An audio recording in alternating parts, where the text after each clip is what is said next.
Bueno, vamos a la palabra del Señor. Quiero compartir con ustedes esta mañana, continuando con nuestro tema sobre vidas abundantes, vidas felices, vidas sanas, vidas saludables, sobre todo los procesos de sanidad que tienen que darse en nosotros. Y en el futuro quiero ser más específico, inclusive, acerca de diferentes temas como la depresión, la ansiedad, de las ataduras mentales, todo este tipo de cosas. Va a ser una larga serie, pero por medio de todos esos temas, en realidad estamos tratando mucho con la Escritura y estamos en el centro mismo, en el corazón mismo de la vida cristiana. Pero de nuevo, siempre manteniéndose enfocados en ese llamado de Dios a ser gente saludable, gente sana, en medio de un mundo hostil y que muchas veces milita en contra de nuestra sanidad, y que tenemos que bregar con las luchas, las dificultades, los problemas, los dolores de la vida, las enfermedades, los reversos económicos. Pero a pesar de todo eso, como dice Pablo, en todas estas cosas, no fuera de ellas, sino en ellas somos más que vencedores. Y Pablo, de paso, fue un hombre que conoció mucho la aflicción, la persecución, el dolor, las aflicciones internas, personales, la soledad, la crítica de los demás, azotes y persecuciones físicas inclusive, pero dentro de eso, cárceles. Dentro de eso tenemos su maravillosa epístola a los Filipenses, que es una epístola que rebosa de gozo y suficiencia en el Señor y un llamado a vivir vidas. Regocijaos, otra vez os digo, regocijaos, dice el apóstol Pablo mientras está en la cárcel. Así que la Biblia nos llama a esa dualidad, a vivir en esa tensión entre el propósito benévolo de Dios de que seamos felices y que nos repongamos de toda pérdida, de toda aflicción, y también el hecho de que vamos a pasar por esos tiempos de prueba y de dificultades. Yo les he dicho que estamos en este tiempo hablando acerca del dolor y el sufrimiento y la adversidad, que hay algo saludable en simplemente acostumbrarnos a la idea de que la vida es dura y es difícil y que van a venir tiempos de dificultad en nuestra vida, y que la diferencia entre el cristiano y el no cristiano no es que no pasemos por tribulaciones y dificultades, sino cómo pasamos a través de ellas, cómo las procesamos, cómo las usamos más bien para crecer y ser más como Cristo. Y al nosotros cambiar nuestra perspectiva de víctimas a victoriosos, eso cambia la manera en que vivimos nuestras pruebas y el efecto que tienen sobre nosotros. Y que por eso es que yo creo mucho en lo que llamo normalizar el dolor y normalizar el sufrimiento. Entender que esto es parte de este mundo caído que nosotros habitamos y que Dios está en proceso de regenerar y transformar. Y que un día va a ser cambiado por cielos nuevos y tierra nueva, dice la palabra del Señor. Pero mientras estamos en este mundo que ya ha sido traspasado por el pecado, este mundo, aunque quiera, no puede darnos total felicidad. Y en nosotros entender eso, comprenderlo, aceptarlo y creer que en medio de eso tenemos herramientas e instrumentos que Dios nos provee y su palabra para salir victoriosos, en eso hay paz y hay confianza en el Señor, hay salud emocional. Inclusive he dicho que muchas veces el sufrimiento es un instrumento quirúrgico, por así decirlo, usado por Dios para llevarnos a la felicidad, paradójicamente. Muchas veces cuando pasamos por pruebas y tribulaciones, si las manejamos correctamente y salimos de ellas habiendo usado recursos y principios bíblicos, ¿sabe qué? Salimos más livianos y más como Cristo y más capaces de ser felices. Entonces, alguna de la gente más feliz que yo conozco en la vida son gente que han pasado por grandes tribulaciones, ¿sabe? Gente anciana sobre todo, que usted los ve con esa paz, esa tranquilidad, y es porque ahora cuando usted habla con ellos, wow, usted ve que cuando eran jóvenes pasaron por muchas pruebas y tribulaciones, pero cuando comenzaron a ver el mundo a través de los lentes de Cristo, pueden tener paz, pueden tener felicidad. El dolor es una de las cosas que más nos alivia. Recordarán que el domingo pasado hablamos, sobre todo en el sermón de las 12, que fue prácticamente diferente, pero el mismo tema, así que si usted quiere complementar lo que escuchó por la mañana, yo me detuve en el pasaje de Hebreos capítulo 12, donde habla de que nos despojemos de todo peso, no de todo pecado, de todo peso y del pecado que nos asedia, dice como nos rodea, y corramos ligeramente corramos con ligereza la carrera de la fe. Y yo mantengo que el dolor y la prueba, pasados y mirados e interpretados a través de los lentes de la Escritura y usando herramientas bíblicas, nos aliviana y nos hace entonces más capaces de ser felices en el futuro. Pero tenemos que verlo de esa manera, tenemos que ver el dolor no como algo que nos ha sido impuesto y que es un indicio de la indiferencia de Dios o de la hostilidad de Dios o el castigo de Dios o mi falta de fe o mi pecaminosidad. Cuando dejamos de verlo así, lo comenzamos a ver como que Dios tiene un propósito en esto, en permitirlo o en traerlo a mi vida, entonces eso transforma la experiencia. Y entonces me permite verlo como algo redentivo y quirúrgico y terapéutico inclusive, que me va a hacer mejor. Y ya entonces no tiene ese efecto dañino que muchas veces tiene, tóxico, que tiene el dolor en nuestra vida. A veces cuando podemos ver en que nuestros hijos están pasando por problemas y dificultades y podemos discernir la mano de Dios obrando en ellos y lo podemos animar a creer que Dios tiene un propósito en ese dolor que están pasando y orar con ellos. Y entonces podemos dejar de agonizar tanto por ellos y saber que es una carrera, Dios los tiene que llevar también como nos llevó a nosotros y que Dios va a cumplir su propósito en ellos también, ¿no? Entonces, por eso he dicho que me quiero detener un tiempo en ese aspecto del sufrimiento. Voy a tener un par de sermones más en esa área. Hoy quiero precisamente continuar y quiero estudiar un caso, un case study, un caso de una persona específica en la Escritura que pasó por un momento de crisis terrible en su vida.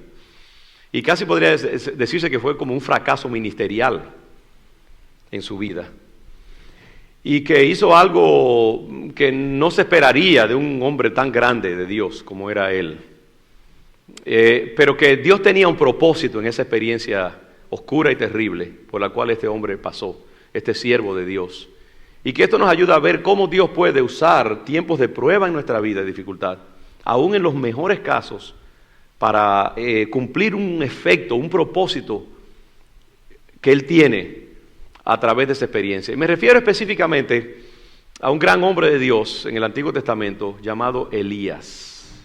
Pocos hombres de más poder que Elías y de una carrera más estelar en la Escritura que el profeta Elías. Un hombre que hizo milagros portentosos, usado por Dios en tiempos terribles en la historia de Israel. Sin embargo, era un hombre con un sistema nervioso como el nuestro, con emociones como las nuestras, con desperfectos de temperamento y de carácter como los nuestros, que tenía su propia jornada espiritual y que tenía que seguir. No era un santo de yeso, ni era un superhombre, era un hombre como cualquiera de nosotros. De paso, el escritor Santiago, en Santiago 5:17, dice que Elías era un hombre sujeto a pasiones semejantes a las nuestras. Pasiones quiere decir a emociones, hoy diríamos en lenguaje psicológico. Elías era un hombre sujeto a emociones semejantes a las nuestras. ¿Por qué dice Santiago eso? Porque él, yo creo que está recordando cuando escribe eso, el pasaje que yo voy a leer, o no voy a leer, pero lo voy a discutir porque es largo, en Primero de Reyes, capítulo 19. Porque ahí vemos en ese pasaje registrado ese hombre de emociones muy parecidas a las nuestras. Rara vez nosotros podemos entrar en la psicología de un siervo de Dios como entramos en ese pasaje de Elías en el desierto. Y sin embargo, Santiago dice que a pesar de ser un hombre como nosotros, oró fervientemente para que no lloviese, y no llovió sobre la tierra por 3 años y 6 meses. ¿Sabe que Dios nos puede usar a pesar de que somos imperfectos y somos muy humanos? A veces queremos endiosar a los siervos y las siervas de Dios, pero son gente como cualquier otro personaje, con todas las pasiones, atracciones, pecados, tentaciones, defectos, miedos y deformaciones de cualquier otro ser humano, y Dios sin embargo los usa. Tenemos este tesoro, dice, en vasos de barro, para que la gloria sea de Dios y no de nosotros. Es decir, Dios lo usó. Santiago de paso está diciendo, mire, oren, créanle a Dios que Dios puede hacer grandes cosas a través de ustedes. A pesar de que ustedes se sientan como que tienen muchas cosas todavía que crecer. Porque aquí está Elías, que era un hombre como ustedes, y sin embargo, Dios honró tanto su oración que obró sobre la naturaleza misma, y oró y dejó de llover por 3 años, y oró otra vez, y el cielo dio lluvia y la tierra produjo su fruto. Hay esperanza allí para todos nosotros. Ahora, recordemos el pasaje de Primero de Reyes, capítulo 19. Quizá usted puede leerlo ahí poco a poco mientras me escucha atentamente, o quizá muchos de ustedes lo recordarán.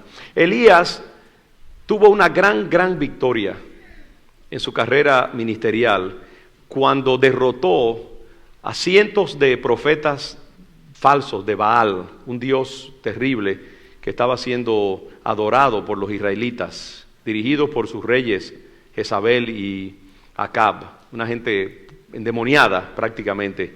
Y Elías, recordamos esa gran historia donde Elías tiene esa confrontación con los profetas y él los pone a orar a ver si el dios Baal puede hacer que llueva en Israel. Fracasan después de horas de estar haciendo toda su monería y todas sus cosas allí. Y entonces viene Elías y construye un altar de piedras y madera y le echa agua para mojar todas las piedras y toda la madera para que sea evidente que esto no es una obra de magia allí, un truco de mago barato. Y entonces ora una oración muy sencilla pidiéndole a Dios que haga bajar fuego del cielo, y así pasa efectivamente. Y tanto fuego cae que consume la leña, el agua, que corría hasta por unas zanjas, y es claro y evidente a todo el pueblo de Israel que era testigo de esto, que Dios es el Dios verdadero, Jehová es el Dios de Israel, y cambia el destino, por lo menos por un momento, por un tiempo, de Israel. Les muestra que Jehová es el Dios verdadero. Imagínense, después de una victoria tan grande como esa, uno pensaría que Elías no dudaría jamás del poder de Dios que está a su favor. No le temería absolutamente nadie. De paso, después de esa victoria, dice la Biblia que Elías tomó a todos esos profetas falsos, un misterio, y los degolló, a todos esos 500 profetas endemoniados. No vaya usted a tomar ejemplo de eso con sus hijos, por favor, o algo por el estilo. No, eso es un caso muy sui generis acá. Pero el caso fue que Elías ejecutó a esos cientos de profetas. Yo no sé si él lo hizo personalmente, es como que se nos sugiere que él los degolló, pero yo sospecho que debe haber tenido ayuda porque se habrá cansado después de un rato. El caso es que es terrible, ¿no? La imagen. Este hombre, imagínese el carácter y el temple que se requiere para usted presenciar y participar en, o ordenar o ayudar a degollar cientos de hombres. Qué temple, qué valor, qué fortaleza psicológica se requiere. Pero uno pensaría como que después de una victoria así tan grande, este hombre tan fuerte, tan recio como era Elías, no temería absolutamente nada. Pero ¿qué pasa? Que después que Elías hace esto, se nos dice aquí en 1 Reyes capítulo 19 que Jezabel, esta reina endemoniada, le envía una carta a Elías diciéndole que así como tú le hiciste a mis profetas, así yo te voy a hacer contigo. Deja que te agarren, buen dominicano, le dijo. Y dice la Biblia que Elías se metió en miedo, le sobrevino un pánico muy fuerte. Y se sintió solitario, se sintió desesperado, se sintió solo. Imagínate que la CIA y el servicio secreto y la FBI estén detrás de ti para quitarte la vida. ¿Dónde tú te metes? Elías se sintió desamparado completamente. Y ahí párese un momento, porque yo creo que a veces es importante. Yo pienso a veces que Dios coopera inclusive y permite que nosotros caigamos en ciertas estados emocionales en nuestra vida, porque Él tiene un propósito en ello. Yo pienso también en el pánico que le sobrevino a Pedro, cuando esta humilde sirvienta, cuando estaban cuestionando a Jesús en el patio de Caifás, le dijo: tú eres uno de los que camina con Jesús, tú también eres parte de eso. Y Pedro le sobrevino un temor. Pedro estaba tan seguro de sí mismo, y era un hombre fuerte y valiente, y sin embargo como que le sobrevino un terror. y negó que él era de Jesús 3 veces, la última vez maldiciendo para que le creyeran. Yo no ando con ese o lo que sea por allí. Pero el Señor tenía un propósito en ese pánico, porque ya Jesús le había predicho: Pedro, no solo me vas a negar una vez, sino me vas a negar 3 veces, por el orgullo que había en Pedro, aquel que creía, todos los demás te van a denegar, pero yo nunca me voy a apartar de ti, yo soy especial. Y el Señor quería golpear esa suficiencia que había en Pedro, ese orgullo, porque quería formar un hombre que fuera pastoral, un siervo que dirigiera su iglesia cuando él no estuviera en la tierra. Porque eso es lo que pasa, que Dios permite que a veces vengan las pruebas, las dificultades de nuestra vida, porque Él tiene un propósito de formarnos. Cuando tú entras al Evangelio, recuerda que tú no entras solamente para recibir, tú entras para dar, ¿verdad que sí? Tú entras para ser de bendición, tú entras para ser tratado, para que Dios te pueda usar para otros. ¿Y cómo va a llevarte Dios de tu estado deformado en que te encuentras a un estado donde tú tengas palabras de sabiduría y experiencia y conocimiento de la palabra y de cómo Dios obra, excepto poniéndote en procesos que te enseñen quién es Dios y que te desangren y te saquen mucha de esa mala sangre que hay en ti y te hagan un verdadero siervo o sierva de Dios? El dolor es una de las cosas más instructivas en toda la experiencia humana, y Dios lo usa para quebrantarnos, pero para prepararnos y bendecirnos al final. Entonces, Elías, yo creo que cayó en este pánico, pero yo creo que Dios estaba cooperando con ese estado emocional de temor como raro para un hombre como él. Porque yo creo que también, yo he tratado muchas veces de meterme en la psicología de Elías y entender a este hombre mejor. Me fascina Elías por muchas diferentes razones. Y yo creo que yo siempre he dicho que en el ministerio nuestras fortalezas son también nuestras debilidades. Las cosas que hacen a un hombre, a una mujer fuerte, muchas veces también tienen un lado sombrío. Es como las dos caras de una moneda.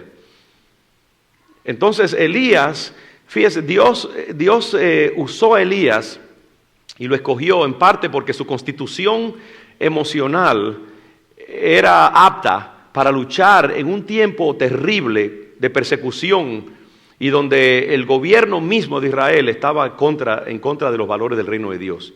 Y estaba jurado a socavar los valores del reino de Dios. Y esta gente que estaba en el poder era violenta y criminal.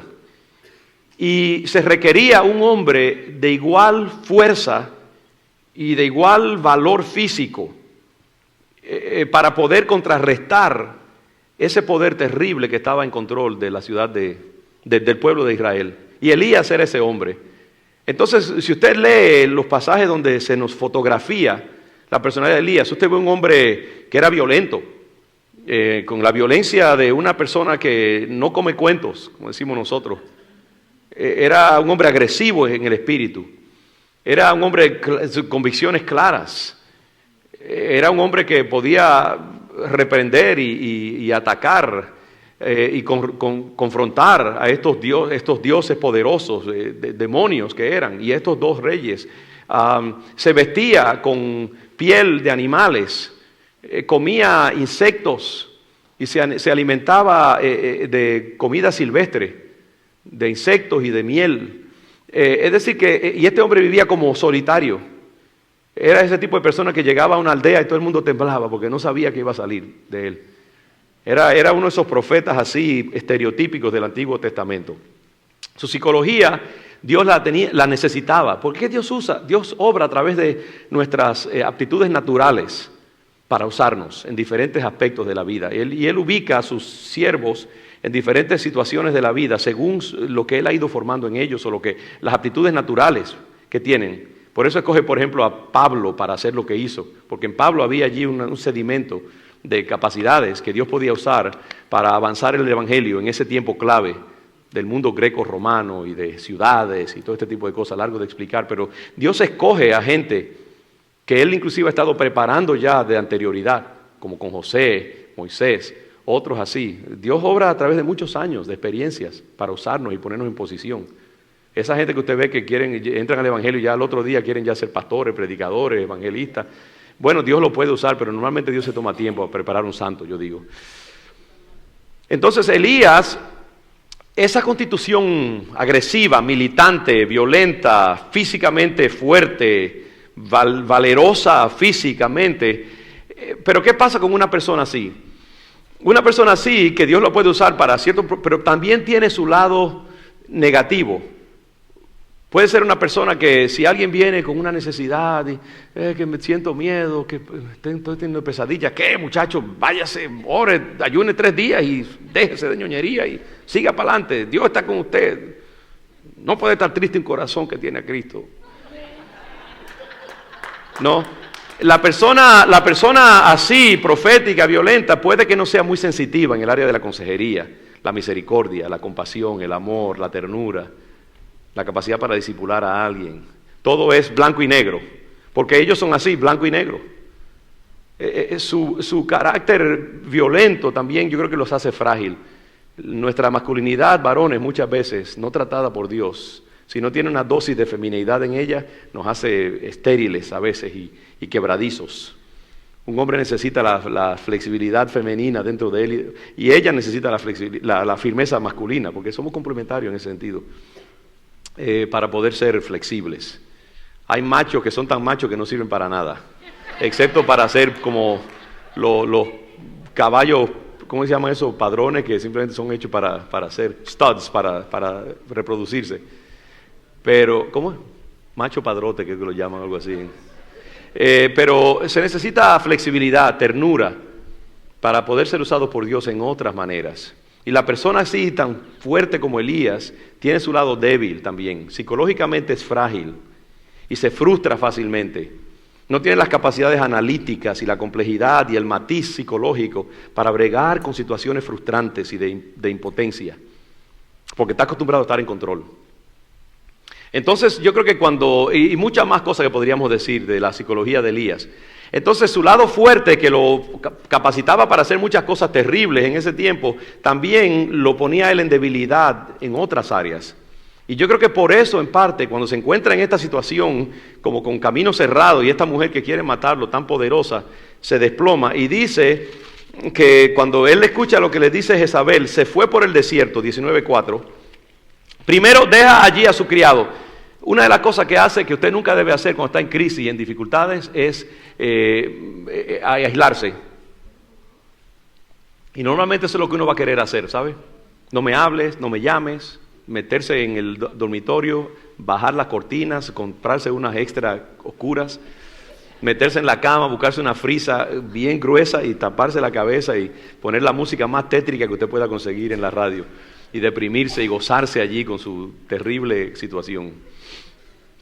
Y Elías lo primero que hace es que deja a su criado. No, cuando usted está en tribulación, angustia, dificultad, busque gente que oren con usted, hable, desahóguese con gente que sea capaz de ayudarle, ¿no? Busque compañía. Por eso es que tenemos que ser compasivos unos con los otros. Y si usted ve a alguien que está triste, que se está aislando, haga todo lo posible con respeto de darle amor y compañía. Entonces dice que dejó a su criado, se apartó de él, y dice que se fue por el desierto, porque él era un hombre de desiertos. A él le gustaba la soledad, el campo silvestre, la selva, el silencio. Se metió al desierto solo. Y se metió bien hondo, un día de camino. Y dice, y vino y se sentó debajo de un árbol, un enebro, y deseando morirse. Óigame, esa es una de las palabras más trágicas de toda la Escritura, para un hombre tan poderoso como este, deseando morirse. Por eso es que Santiago dice, era un hombre de pasiones similares a las nuestras. Porque algunos de nosotros ha habido ocasiones en nuestra vida que hemos deseado morirnos. Hemos pasado por tribulaciones, dificultades y quizás hemos deseado, Señor, quítame la vida. Deseando morirse, dijo, basta ya, oh Jehová, quítame la vida, pues no soy yo mejor que mis padres. En otras palabras, yo no puedo soportar más, yo no soy superhombre, mátame. Si él no hubiera sido temeroso de Dios, quizás hubiera pensado, me voy a tomar 2 pastillas o 3 o 4 y me voy a quitar la vida. Pero ciertamente tenía una depresión. No tengo tiempo para desarrollarlo, pero Elías da todos los indicios y todas las indicaciones clínicas de una depresión crónica. Todas. Inclusive dicen muchos psicólogos y psiquiatras que después de un gran triunfo muchas veces espere una gran depresión. Porque así son los resortes de la psicología humana. Y después de ese gran triunfo que él tuvo, entra en esta etapa de terrible depresión. Pero yo creo que Dios tenía un propósito en esa tragedia. Recuerden que lo que quiero enseñarles es cómo Dios usa los dolores y los sufrimientos, los padecimientos, los fracasos, las crisis de la vida, y cómo Él está obrando muchas veces en medio de esa situación para llevarnos a otro nivel de conocimiento de Él y de salud emocional y de una perspectiva diferente de la vida. Entonces, Dios está obrando aquí. Parece que es el diablo y que es esta mujer maligna la que está en control, pero Dios la está usando porque Dios usa hasta el diablo y a los demonios para bendecirnos, hermano. El diablo tiene que hacer lo que Dios le diga que haga. Él no puede penetrar más allá de donde Dios le da libertad en nuestra vida, ¿sabe? Entonces Dios permitió que sucediera esto con un propósito que tiene con este hombre. Él quiere formar un hombre y llevar a Elías a otro nivel de capacidad espiritual y de sanidad personal. Porque es que Dios no quiere simplemente sacarnos provecho. Yo he aprendido eso, que Dios no está allí como que te coge como una cosa de caña, una vara de caña y te exprime, y cuando ya no puedes sacarte más te tira y busca otra caña para exprimirla también. Sino que a Dios le gusta invertir en sus siervos. Y Dios no solamente nos quiere sacar provecho, sino que Dios quiere también bendecirnos y fortalecernos y edificarnos y enseñarnos y capacitarnos para la próxima etapa. Y Dios quiere que seamos felices también, aún mientras lo servimos. Esa idea de lo que servimos al Señor, que tenemos que sacrificar nuestros hijos, nuestro matrimonio, nuestra esposa, y tenemos que estar continuamente sufriendo hasta que el Señor nos saque de este mundo cruel, porque si no, no somos buenos siervos. Eso es una mentira. El diablo. Dios quiere que seamos felices aún mientras lo servimos, aunque muchas veces sí podemos pasar por tribulación. Entonces Dios quería llevar a este hombre a otro nivel y permite que entre en esta crisis porque es una especie de terapia que Él quiere darle a Elías. Yo llamo este pasaje la psicoterapia de Dios. Cómo Dios usa experiencias dolorosas para enseñar y tratarnos y trabajar con nuestras debilidades. Entonces Elías llega a un punto de total insuficiencia. Este hombre tan fuerte, tan seguro de sí mismo, tan suficiente, tan valeroso físicamente, se encuentra que todo eso ahora mismo lo ha abandonado y se siente impotente, se siente perseguido, se siente solo, necesitado, deprimido, triste. Y hermano, muchas veces yo les digo, para muchos de nosotros, ese punto bajo es uno de los mejores puntos de toda nuestra vida, porque allí sudamos muchas de las impurezas que hay en nosotros. Allí nos confrontamos con nuestra propia mortalidad y con nuestra propia insuficiencia. Y eso es muy saludable. Saber de qué pie usted cojea y a cuánto usted necesita de Dios y de sus seres queridos alrededor de usted. Este hombre necesitaba todo eso para poder ser verdaderamente un siervo usado por Dios. Y Dios quería enriquecerlo. Dios quería que él tuviera paz, que tuviera gozo, que descansara también. Porque todo era para Elías era ministerio, lucha, pelea, conflicto con gente que no amaba el reino de Dios. Y él se había creado esta imagen de que si yo no hago las cosas, nadie las va a hacer.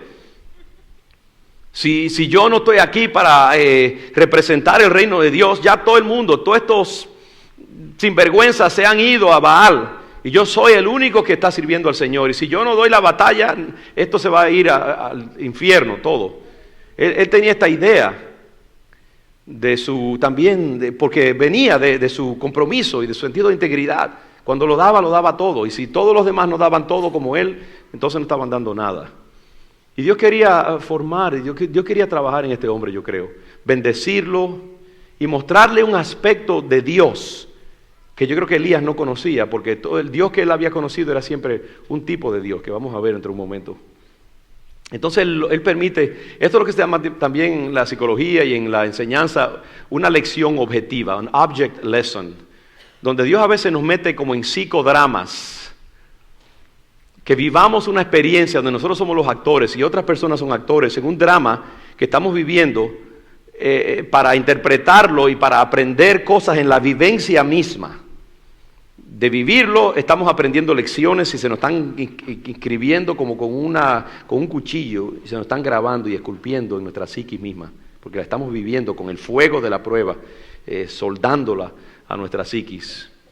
Entonces, yo creo que Dios está como elaborando todo un drama del cual Elías es el actor principal. Y Dios es el que, también el lector y el productor y el compositor de ese drama. Y uno de los personajes es Jezabel, y uno de los personajes es Elías, y otro de los personajes también, que es el pueblo de Israel y todo esto. Entonces dice que echándose debajo del árbol se quedó dormido. Elías estaba cansado, agotado psicológicamente. Imagínese después de usted pasar por la experiencia que pasó este hombre, de esos Baales y todos estos personajes horribles y terribles, haber matado 500 hombres y quizás toda la carga del ministerio. Él necesitaba un sabático, pero desesperadamente, necesitaba unas vacaciones. Y yo creo que si no hubiera pasado por esta prueba, no entra en vacaciones, porque hay tanto que hacer, tanto trabajo. Sabe que a veces Dios nos mete en vacaciones forzadas. Si usted no se cuida y no se atiende, usted va a caer en un desplome emocional o físico y entonces va a tener que hacerlo en una cama de hospital. Las vacaciones las va a pasar ahí con jeringuilla metida y por donde quiera, o va a tener un colapso nervioso, o se va a ir con la secretaria o lo que sea. Pero de alguna manera, ¿sabe? Si usted no se cuida emocional, espiritualmente, físicamente, su sistema se va a vengar y va a tener problemas. Cuídese por amor a sus hijos, madres que a veces creemos que tienen que estarse matando y todo, y no pueden tener... No, cójase tiempo, quítese los zapatos, y cuando el esposo llegue que la vea viendo televisión ahí o oyendo su música, y dice, oye, ¿dónde está la comida? Oh, está ahí en la despensa, hay una lata de sopa ahí que sírvete. Hoy la cocina está cerrada. Ve allá y vas a ver un sign, kitchen closed, dice. Hay que tomarse tiempo, hermano, no todo es trabajar y sufrir, ¿sabe? Dios a veces quiere que tomemos unas vacaciones. Y Dios a veces quiere servirnos inclusive, mis hermanos. Dios a veces quiere servirnos. Y eso es lo que pasó acá, porque Dios le infundió un sueño. Este hombre estaba agotado emocionalmente, se quedó dormido. Y mire qué bella historia. Cuando Elías se despierta, hay un ángel ahí a su lado que le tocó y le dijo, levántate, come. Yo creo que esas palabras que dijo ese ángel fueron palabras como muy, muy tiernas. No fue un levántate, come. No fue levántate, come. Era como unas palabras de afirmación para este hombre.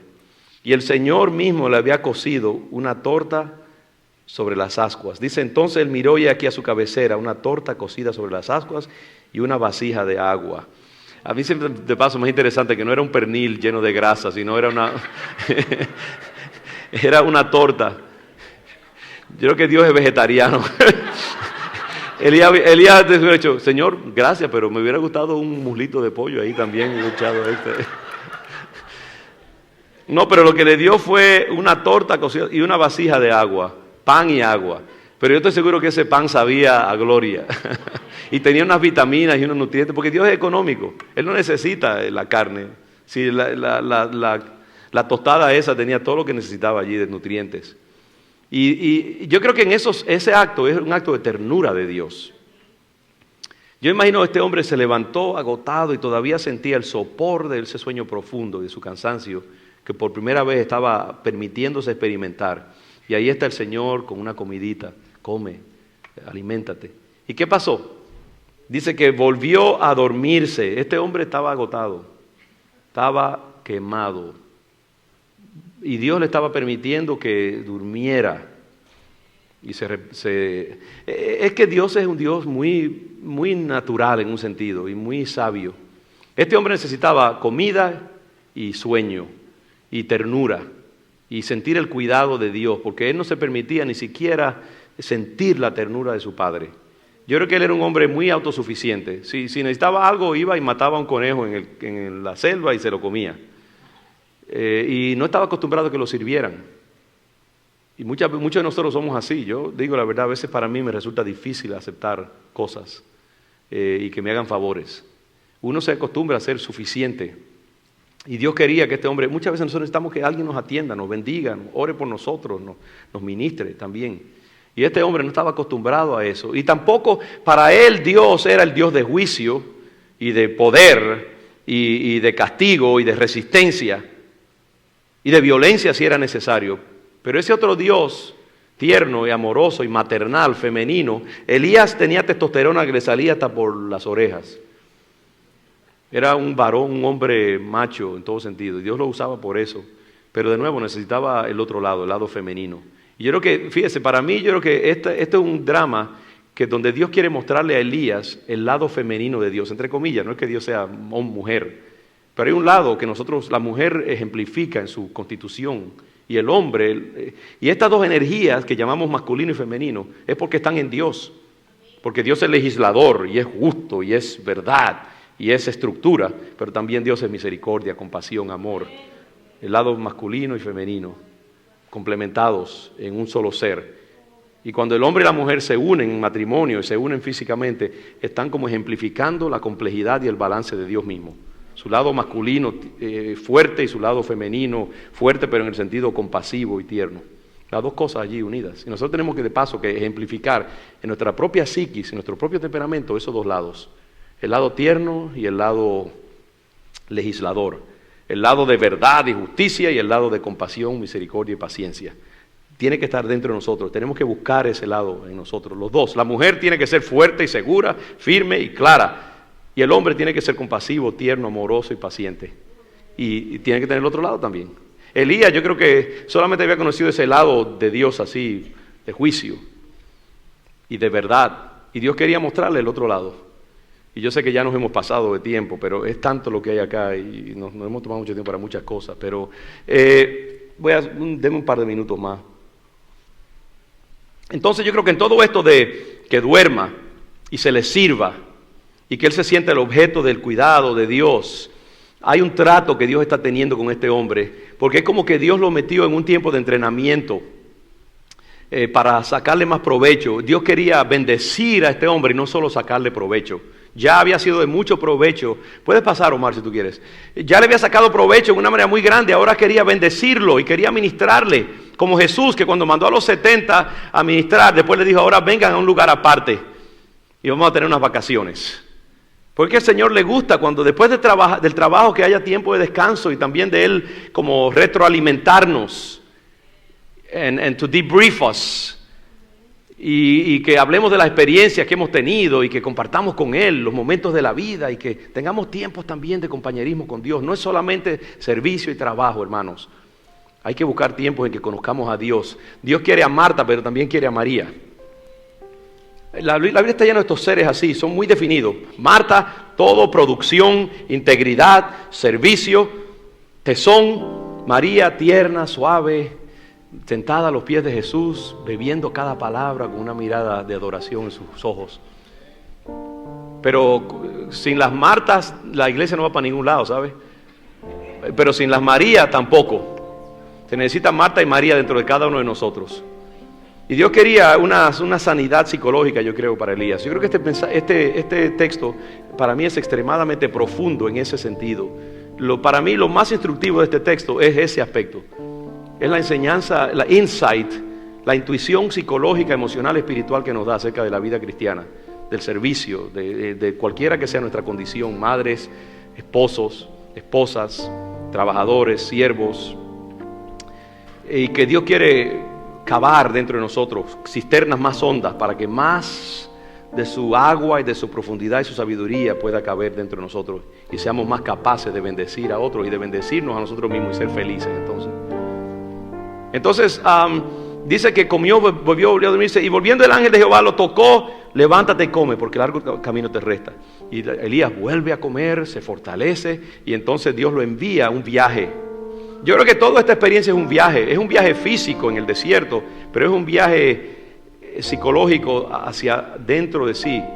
Es un viaje eminentemente profundo del hombre entrando en su propia psiquis y conociéndose mejor a sí mismo. Porque los viajes de Dios son viajes tanto físicos como viajes internos. La Biblia está llena de viajes. Abraham, el pueblo en el desierto de Israel, este viaje de Elías.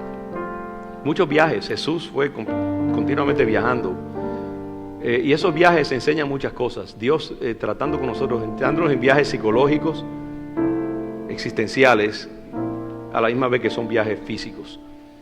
Entonces ahora dice, come, bebe, porque largo camino te resta. Dice, caminó 40 días y 40 noches 40 días y 40 noches, ese 40 es como de suficiencia, fue algo pleno. Tuvo 40 días ayunando allí, comiendo comida sencilla, en soledad, en silencio, caminando por el desierto. Yo creo que Dios estaba hablándole y preparándolo para una experiencia cúspide, para que él fuera capaz de entender todo y de recibir todo el provecho que Dios quería darle de esa experiencia. Entonces Dios lo somete a otra lección muy simbólica, donde dice que se metió en una cueva. De nuevo, la idea de cueva es ese lugar que es nosotros mismos, nuestra propia psique, nuestra propia alma. Es un lugar oscuro, como un cocoon, como una crisálide donde nos metemos para que la vida de Dios pueda manifestarse con más claridad. Y allí en esa cueva Dios lo está preparando. Y entonces vino palabra de Jehová, le dijo: ¿qué haces aquí, Elías? Las preguntas de Dios son preguntas diseñadas como la de un psiquiatra para elucidar de nosotros respuestas instructivas. ¿Qué tú estás haciendo acá, Elías? Porque esa pregunta quería sacar algo que había escondido en Elías. Y él le respondió: he sentido un vivo celo por Jehová, Dios de los ejércitos, porque los hijos de Israel han dejado tu pacto, han derribado tus altares y han matado a espada a tus profetas, y solo yo he quedado. Usted ve esa idea de sentirse solo contra todo el mundo, y todo el mundo son sinvergüenza, y yo soy el único que ha tenido la integridad de mantenerme en el lugar. Él no sabe que hay 7,000 personas que no han doblado sus rodillas ante Baal, pero él cree: yo soy el único que ha quedado. Han matado a todo el mundo. Ese sentido de yo soy el único. Yo veo muchas veces muchos cristianos en esta iglesia, en otras iglesias, que se sienten como que nadie los ama, nadie los quiere, nadie los aprecia, y son una profecía cumpliéndose cada día. Porque así mismo, si tú crees que no te aman y no te aprecian, no te van a amar y no te van a apreciar. Mientras que una persona se cree valiosa y positiva y cree que tiene cosas que contribuir y es liviana, y la gente la bendice, y entonces va a tener más paz. Es largo de explicar, pero eso es una cosita allí extra para ustedes. Entonces Dios le pregunta: ¿qué haces acá? Porque él quiere como cavar en esa parte de esa herida que está ahí en Elías, que él se cree que es el único, que no hay nadie más como él, y que está solo, está abandonado. Ni Dios siquiera está consciente totalmente de sus necesidades. Por eso quiere morirse, que Dios lo mate. Y entonces él le dice: bueno, ¿qué es lo que tú crees? Sal fuera. Y ustedes saben la historia de que Elías está allí enfrente de la cueva, y hay como un teatro del desierto delante de él, y lo primero que ve es un grande y poderoso viento que viene moviendo, y es tan fuerte que rompe montes y derriba piedras. Es un viento totalmente poderoso. Y él dice: bueno, aquí tiene que estar Dios. Pero pasó eso y Dios no se le aparece, no se le manifiesta. Y después viene, dice, un terremoto poderosísimo, pero tampoco Jehová estaba en el terremoto. Y después de eso viene un fuego grandísimo, pero tampoco Jehová estaba en el fuego. ¿Por qué es que la Biblia nos lleva, cuando la Biblia tiene esa forma ritualista de hacer las cosas uno tras otro, lo mismo? Es porque quiere darnos una lección. ¿Por qué viento, terremoto, fuego? ¿Por qué esas tres manifestaciones? Y Dios no estaba en ninguna de ellas. Porque Elías era un hombre de terremoto, de viento y de fuego. Y él estaba acostumbrado a ver a Dios en esas manifestaciones poderosas y violentas, como él era. Y él pensó: cada vez que vio una de estas cosas, ahí está el Espíritu del Señor que me quiere decir algo. Y Dios no estaba en ninguna de ellas. Dios le estaba diciendo a Elías: mira, yo soy más que viento, terremoto y fuego. Yo tengo otra manifestación muy diferente, la que tú has visto en esa torta cocida y en esa agua y ese servicio que tú has recibido. Yo creo que de nuevo Dios quería mostrarle a Elías un aspecto de sí mismo que no estaba acostumbrado a ver. El Dios misericordioso, compasivo, tierno, bondadoso, paciente, siervo. Entonces dice que tras esas tres manifestaciones poderosas, dice un silbido suave y apacible. ¿Por qué delicado y apacible? ¿Por qué se toma la Escritura el trabajo de describir ese silbido como algo apacible y delicado? Porque yo creo que había una lección en ello. Y dice: cuando Elías lo oyó, sabía discernir la presencia de Dios, cubrió su rostro con su manto y se puso a la puerta de la cueva. Y ahí el Señor le habló otra vez. Dios estaba en el silbido apacible. hermano, a veces nos acostumbramos en el ruido y la bulla y el salto y el grito y el que se le cae el moño a las hermanas y creemos ahí está Dios. Mire, muchas veces Dios está en el silencio, en la quietud, en una canción suave y apacible. Ahí es donde está el Señor, en los momentos así suaves. A veces una persona que no dice mucho puede tener más de la presencia de Dios que un gritón que hace y deshace. Acostúmbrese a discernir la presencia de Dios. No deje que lo engañen con todo tipo de artimañas, de discursos y otras cosas humanas y artificios humanos. No, discierna, ¿dónde está la presencia? Después del ruido y todo el lío, okay, ¿qué me llevo yo a mi casa? ¿Qué aprendí? ¿Qué me dijo Dios? ¿Qué habló Dios? ¿Qué hay en ese ministerio? ¿Qué hay en esa vida? ¿Qué hay en ese estilo? Eso es lo que importa. La gente hoy en día está buscando por todas partes la próxima manifestación del Espíritu de Dios. Donde quiera que alguien anuncie, venga acá, que aquí le vamos a sacar todos los demonios. Ahí va todo el mundo para allá. Y por eso es que no crecen, porque no se quedan en un lugar para ser tratados.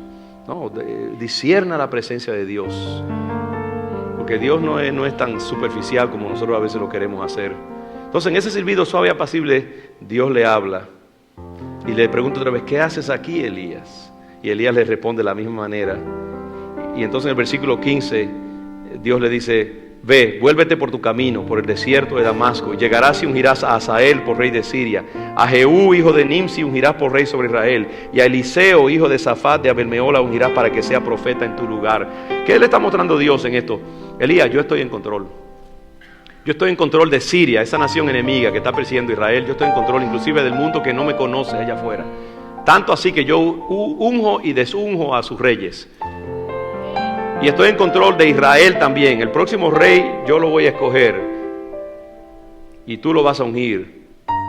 Y también a ti quiero que descanses, que te tomes un retiro. Ya es tiempo de que tú también pases a otra etapa de tu vida. Pero Dios no quería que Elías se fuera a este mundo, yo creo que sin conocer esa parte, porque a Dios le interesa eminentemente que nosotros lo conozcamos. Hay un pasaje que a mí me persigue en Jeremías, creo que es capítulo 4, que dice que no se ufane el sabio en su sabiduría, o el valiente en su valentía, o el fuerte en su fortaleza, sino que alábese, si tiene que alabarse, en conocerme y entenderme, dice Jehová. Que soy un Dios de misericordia, justicia y juicio, porque estas cosas quiero. Lo que a Dios más le interesa es que lo conozcamos tal y como Él es, con toda su complejidad. Y eso es lo que Él quería, que Elías lo conociera en sus dos dimensiones. Y por eso lo pasa por esta experiencia. Y que Elías se conociera mejor a sí mismo. Y yo imagino que cuando Elías sale de esta experiencia, sale purificado, más liviano, mejor siervo, más conocedor de su propia insuficiencia y su propia debilidad como hombre. Y esas son lecciones muy poderosas y muy necesarias. Dios quiere revelarse a tu vida y Dios quiere enseñarte aspectos de sí mismo y de ti mismo que no vas a conocer excepto en el desierto. Y no temas entrar en esas experiencias. Sácale todo el provecho que tú puedas y acostúmbrate a que te traten y que tú trates a ese Dios maravillosamente minucioso y detallista, que quiere revelarse a ti en todas sus dimensiones, porque después de todo eso es lo que más importa. Él, si le da la gana, puede evangelizar el mundo entero con un solo angelito que envíe por allí. Pero a Él lo que más le gusta es tener intimidad con sus hijos, que lo amen y que lo conozcan.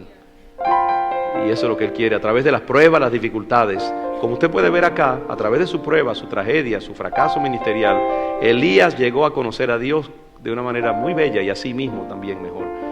Si estás pasando por tribulaciones, pruebas, te animo a preguntarte a ti mismo, Dios, ¿qué estás tú cumpliendo a través de todo esto? ¿Qué quieres tú hacer en mí? Y entre más hondo en el desierto, métase en esa cueva allí por un tiempo y deje que Dios le hable. Amén. Baje su cabeza y vamos a darle gracias al Señor y pedir que Dios nos ayude a ser una iglesia tanto del fuego como del silbido delicado y apacible. Padre, que tu palabra continúe hablándonos en este día, Señor, y que salgamos de aquí fortalecidos y enriquecidos, Señor, para ser mejores siervos tuyos. Gracias por no dejarnos yermos y estériles Gracias por tratar con nosotros. Gracias por amarnos lo suficiente como para tomarte tiempo para trabajar. Y gracias por no darnos todo lo que queremos, Señor, y darnos a veces lo que no queremos. Te amamos y recibimos todo lo que venga de tu mano, Señor. Te adoramos y te bendecimos, Padre. Gracias, Señor Jesús. Hermanos, así un momentito más, yo sé que el tiempo pasa, pero si alguien quiere recibir oración y quiere ponerse de pie allí donde está, en torno a esto que hemos hablado, o si quiere recibir a Cristo como Señor y Salvador, abrimos este momento también. Si Dios le ha hablado en alguna forma y usted quiere dar ese paso de fe en esta mañana, le invito a ponerse de pie. Desde allí donde usted está, podemos orar por usted también. ¿Alguien? Amén. Dios te bendiga, mi hermana. Si hay alguien más, Dios te bendiga acá. Hermano también, Dios te bendiga, hermano. Te amamos. Dios te bendiga. Dios te ama mucho. Amén. Amén. ¿Alguien más? Yo sé que Dios se va a mover aquí detrás, este hermano también, en estas vidas. Dios está tocándote en torno a esta palabra que ha sido predicada. ¿Alguien más? Gracias, Señor. Gracias, Padre. Señor, yo bendigo a mis hermanos y hermanas en esta mañana, a quienes tú conoces como conociste y conoces a Elías. Y los bendigo en el nombre de Jesús. Y te pido que esta palabra, Señor, se haga real y viva y poderosa en sus vidas. Acércalos a ti más, Padre Santo. Y se están pasando por tribulaciones y necesidades, nosotros declaramos tu poder, Señor, moviéndose, regenerando, trabajando, restaurando, fortaleciendo, transformando estas vidas, Padre. Los bendigo en tu nombre. Acércalos a ti, Señor. Acércalos a ti. Si usted se ha puesto de pie para recibir a Cristo como Señor y Salvador, confiéselo ahí en su corazón activamente. Diga: Señor, yo te recibo como mi Señor y Salvador y te confieso como mi Dios. Entra a mi vida y transfórmame y lléname con tu Espíritu. Me consagro a tu servicio, Señor. Padre, bendice a tus hijos. Bendice esta iglesia, Señor. Bendice este pueblo. Esta palabra en nosotros, Señor, la recibimos y la hacemos nuestra en esta mañana. Gracias, Padre, en el nombre de Jesús. Les bendigo, mis amados hermanos. Amén. Amén.